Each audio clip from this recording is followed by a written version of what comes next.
What if we have been dreaming of a ghost? What if one of the greatest wonders of the ancient world was never a building at all, but a belief?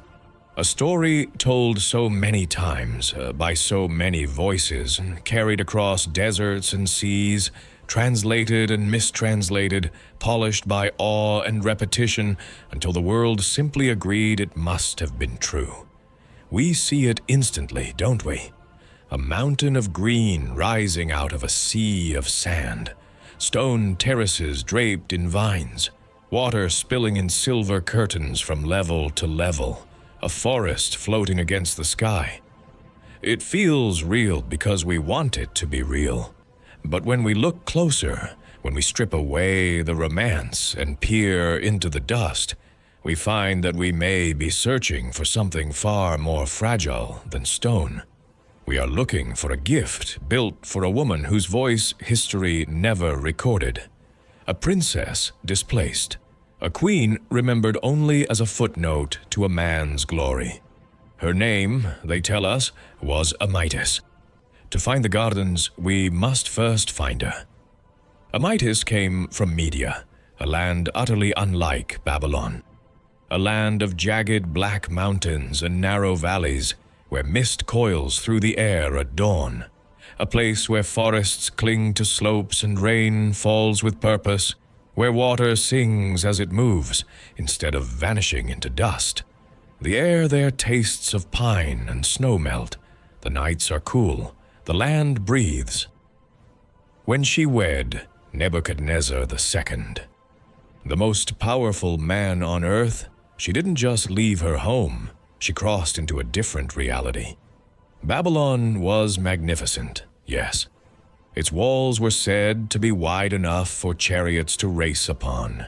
Its gates blazed with blue glazed lions and dragons. Its temples scraped the heavens. But Babylon was flat, endless, dry.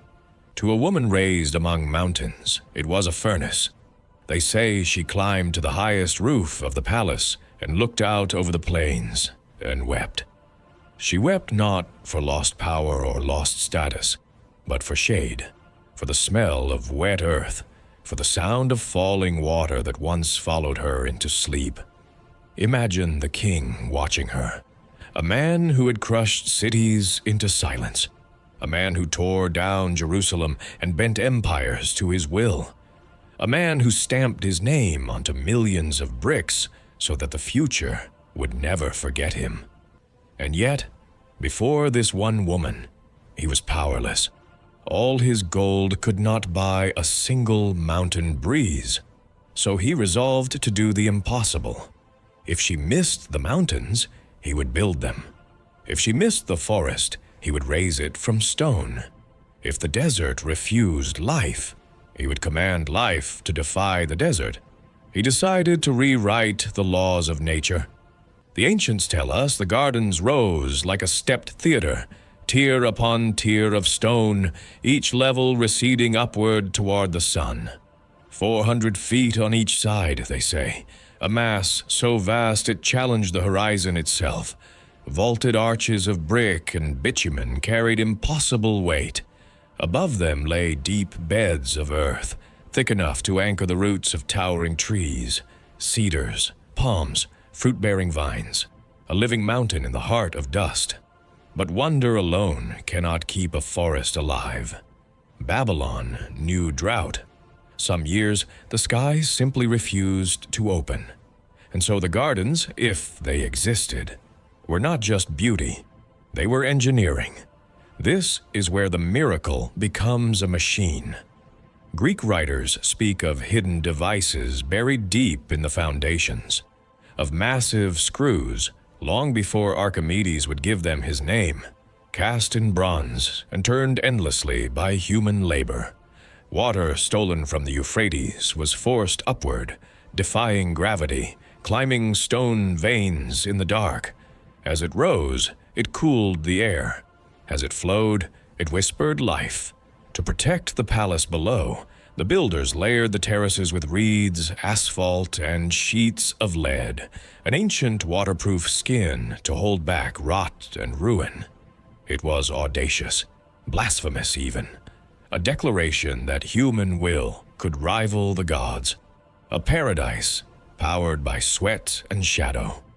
And yet, when modern hands began peeling Babylon from the earth, something was wrong. For more than a century, archaeologists dug into its baked foundations. They found the Ishtar Gate, its animals still frozen in glazed blue defiance. They traced the outline of the great ziggurat, a mountain of devotion in mud brick form. They found Nebuchadnezzar's name stamped obsessively into brick after brick after brick, as if the king himself feared being forgotten. But of the gardens, nothing. No laid linings, no irrigation channels, no bronze machinery, no soil soaked by centuries of water. Robert Coldway, who spent 18 years excavating Babylon, believed he had found them in a cluster of vaulted rooms. But they were too small, too dry, too ordinary. And then there is the silence. Babylon wrote everything down. Grain tallies, labor rations, temple offerings, slave inventories. Yet not a single Babylonian text mentions the gardens. Not once, not as a wonder, not as a gift, not as a boast. How does the greatest forest on earth leave no footprint in the city that worshipped monuments? Are we searching for a masterpiece or chasing a mirage born of poetry? What if we have been victims of a 2,000-year-old misunderstanding? What if the Greeks, travelers, merchants, soldiers, heard stories secondhand? What if the name Babylon, meaning Gate of the Gods, became a title instead of a place? A label for greatness that drifted from city to city like smoke? 500 miles north lies Nineveh. There ruled Sennacherib, a king obsessed with water. He bent rivers to his will. He carved canals through stone. He built an aqueduct that crossed valleys on towering arches, a river raised into the sky. And in the ruins of his palace, we find what Babylon never gave us. Stone reliefs showing a garden climbing upward, terraces heavy with trees, water pouring from above. A mountain fed not by miracles, but by engineering. Sennacherib called it a wonder for all peoples. Was this the garden that traveled south in story? Did memory misplace it? Did poetry uproot it and replant it in Babylon, where the name burned brighter? If so, then the hanging gardens were real, but not where we've been looking. Or perhaps the truth is more elusive still. Perhaps the gardens were never meant to endure. Perhaps they were not stone and soil, but spectacle and symbol, a living proclamation that the desert itself had been conquered.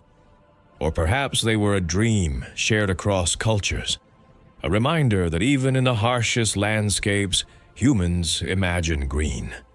We keep searching because we need the gardens to exist. We need to believe that love can reshape the world, that beauty can rise where nothing should grow, that a king might move mountains not for power, but for a woman's smile. The hanging gardens remain suspended, not in Babylon, not in Nineveh, but in us. A forest that refuses to die because it was never rooted in stone, only in hope. And from this dream of green, we turn now to a giant forged in bronze, a sentinel that did stand, a watcher of waves and ships and empires. Our journey continues to the edge of the sea,